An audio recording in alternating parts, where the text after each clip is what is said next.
కుటుంబ బంధాల గురించి మాట్లాడే అర్హత పవన్ కి లేదన్నారు మాజీ మంత్రి పేర్ని నాని. చిరంజీవి కేంద్ర మంత్రిగా ఉన్నప్పుడు పవన్ ఏ పాత్ర పోషించారు అని నిలదీశారు. నీతులు చెప్పే ముందు మీ గతాన్ని తలుచుకోవాలని సూచించారు. తల్లిని తిట్టిన వాళ్ల పల్లకి మోసే పవన్ ని ఏమానాలి అని ప్రశ్నించారు. జరగబోయే కురుక్షేత్రంలో పవన్ది శల్యుడి పాత్ర అని చెప్పుకొచ్చారు. ప్రజలు సీఎం వైఎస్ జగన్ పక్షానే ఉన్నారని, ప్రజలే కృష్ణుడిలా జగన్ ని ముందుకు నడిపిస్తారని పేర్కొన్నారు.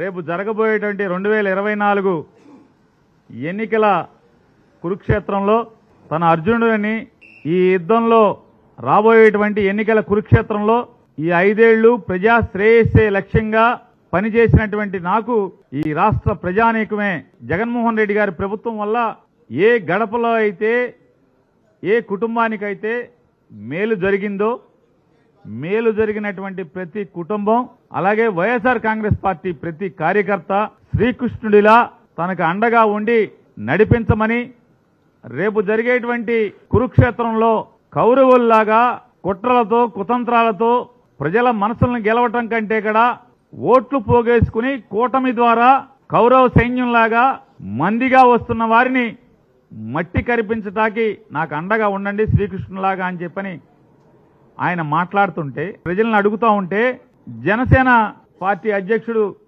పవన్ కళ్యాణ్ గారు ఒక జంపింగ్ జపాంగ్ని పెద్ద వీరుడిగా సూర్యుడిగా పోటుగాడిగా ఊహించుకుని అతను పక్కన పెట్టుకుని మాట్లాడతాడు. అర్జునుడైతే ద్రౌపదిని కాపాడాలంటాడు. అర్జునుడికి ద్రౌపదికి బంధం ఏంటో సంబంధం ఏంటో కూడా వీరికి తెలియదు.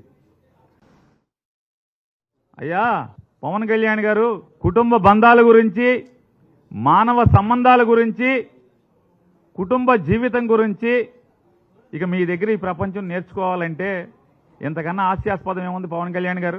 జనరంజక నటుడు 2009లో ప్రజారాజ్యం పార్టీ పెట్టినటువంటి మెగాస్టార్ చిరంజీవి గారు కేంద్ర మంత్రిగా, కాంగ్రెస్ పార్టీ రాజ్యసభ సభ్యుడిగా, కాంగ్రెస్ ప్రభుత్వంలో మన్మోహన్ సింగ్ గారి ముఖ్యమంత్రిగా ఉన్నటువంటి కాంగ్రెస్ ప్రభుత్వంలో కేంద్ర మంత్రిగా ఆయన ఉంటే, సాక్షాత్తు చిరంజీవి గారికి తోడబుట్టినటువంటి తమ్ముడుగా మీ పాత్ర ఏంటి? మీరేం చేశారు? ఎంత అవమానించారు? మీరు చంద్రబాబు నాయుడికి మోడీకి ఓట్లేయమని చెప్పని, కాంగ్రెస్ పార్టీని నాశనం చేయమని చెప్పని మీరు మాట్లాడితే చివరికి ఏం చేయలేని స్థితిలో చిరంజీవి అభిమాన సంఘం మీటింగ్ అదే రోజు పెట్టుకుని వాళ్ళు చెప్పుకోవాల్సిన పరిస్థితి. రామ్ చరణ్ గారు, మా బాబాయ్కి మా నాన్నకి ఏం సంబంధం లేదు, మన ఫ్యాన్స్ వేరు, మనం అందరం కూడా కాంగ్రెస్ లైన్లో ఉండాలని చెప్పి చెప్పుకోవాల్సినటువంటి పరిస్థితి. మీరు అన్నల గురించి, బంధుత్వాల గురించి, బంధాల గురించి ఇంత పచ్చి స్వార్థంగా మీరు రాజకీయాల కోసం అన్నగారు ఎక్కడున్నాడు, అన్నగారు ఏం చేస్తున్నాడు, అన్నకి అవమానం కదా, చిరంజీవి గారికి నేను మాట్లాడే భాష, నేను వేసే గంతులు చిరంజీవి గారికి తలదించుకునే పరిస్థితి కదా అని చెప్పని ఆలోచన లేనటువంటి మీరు బంధాల గురించి, బంధుత్వాల గురించి మాట్లాడుతున్నారు. ఇక నీతులు మీ దగ్గర నుంచి చెప్పాలి. మీరేం మాట్లాడారు? పవన్ కళ్యాణ్ గారు లోకేష్ గారిని, చంద్రబాబు నాయుడు గారిని, తెలుగుదేశం పార్టీని ఏం మాట్లాడారు?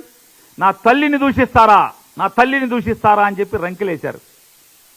సిగ్గు శరమన్నోడు ఎవడైనా నిజంగానే తల్లి, తండ్రి, చెల్లి అనేటువంటి, భార్య అనేటువంటి బంధాలకు విలువిచ్చేవాడు అయితే తల్లిని తిట్టిన వాళ్ళని ఇవాళ ఎవడైనా తల్లిని తిట్టిన వాడిని ఏం చేస్తారు?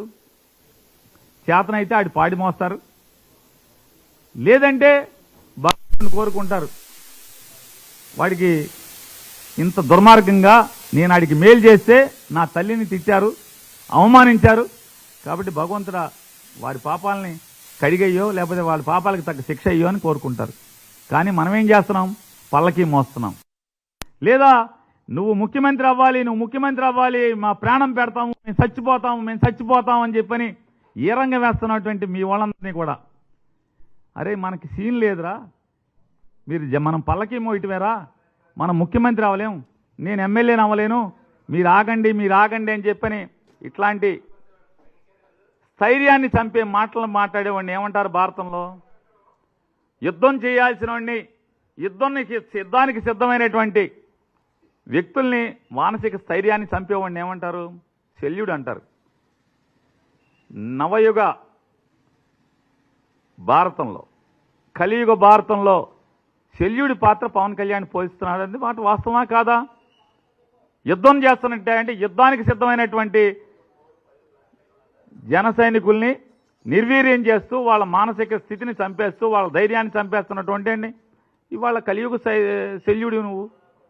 నాడు కర్ణుడి ధైర్యాన్ని నిర్వీర్యం చేయడానికి ప్రయత్నం చేసిన శల్యుడు ఇవాళ మీ పార్టీ కార్యకర్తల్ని స్థైర్యాన్ని యుద్ధం చేద్దామని రెడీ అవుతుంటే ఆయుధాలను పక్కన పడేయండి, మనం పల్లకి మొయ్యాలి, మన చేతిలో ఆయుధాలు కాదు, మన చేతిలో పల్లకి పట్టి ఉండాలి, పల్లకి కమ్మి ఉండాలని చెప్పి చెప్తున్నాడు. నువ్వు శల్యుడితో కదా. మరి అన్నీ తెలిసినాడు అసలు జగన్మోహన్ రెడ్డి దగ్గరికి ఎందుకు వచ్చావు? సిగ్గు శరం లేదా? ఎందుకు వచ్చావు? 2014లో జగన్మోహన్ రెడ్డి గారి సింబల్ మీద ఆయన ఫోటో పెట్టుకుని ఎందుకు ఓట్లు అడిగావు? గుంటూరులో అడుక్కున్నావు కదా, ఓట్లు అడుక్కోలేదా?